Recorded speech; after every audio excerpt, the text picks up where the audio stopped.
Hi guys, আসসালামু আলাইকুম। একটা অসাধারণ একটা ঘর দেখাবো। দেখেন, আমি একটা ঘর দিছি, এরকম দেখতে দেখা যায়, কিন্তু ছাদ আছে গাইস। একটা কিন্তু এটা ছাদ না, অলরেডি কিন্তু কোনো ছাদ নাই, ওরা একটা ঘরই। আপনারা দেখতে থাকেন। দেখেন, এটা আমার গেটের দরজা বানাইছি, এটা আমার ঘর, দেখতে পাচ্ছেন? এটা অলরেডি ছাদের ঘর না, 5টা রুম আছে। দেখেন গাইস, 5টা রুম আছে আমার ঘরে, দেখতে পাচ্ছেন? এটা 5টা রুম, রং সং কিছু করি নাই এখন তো, ভাবছি রং সং করবো আর কি। একটা রুম, এই যে একটা রুম, এটা মানে কিচেন রুম গাইস। এই যে একটা রুম আছে, দেখতে পাচ্ছেন? এটা ফলোয়ার করা, অনেকে বোল্ডার সোল্ডার বিছিয়ে রাখছি আর কি।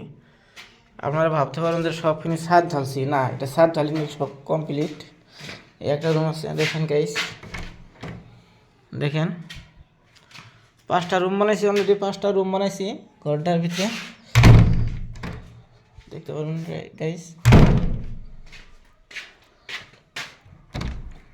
দেখেন গাইস, উপরে না উঠলে তো আমরা, আপনারা জানবেনই না ঘরটা কি সিস্টেম বানাইছি।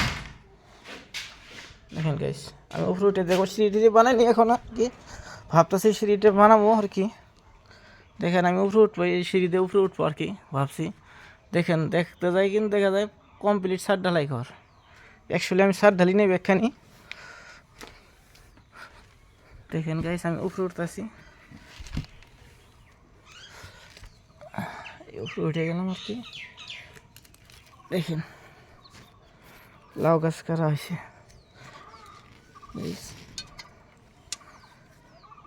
দেখেন উঠতে জলম ওই জায়গা। দেখেন, এখানে ছাদ ঢালছি, অবশ্য লাউ গাছ গাড়া হয়েছে। দেখেন, আমি ঘরটা কি সিস্টেম করে ফিটিং করছি, দেখছেন? এরকম করে আমি ঘরটা ফিটিং করছি আর কি।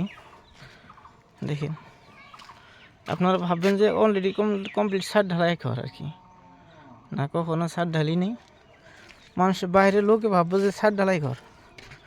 দেখেন গাইস, কি সিস্টেম করে দেওয়া হয়েছে, দেখতে পাচ্ছেন?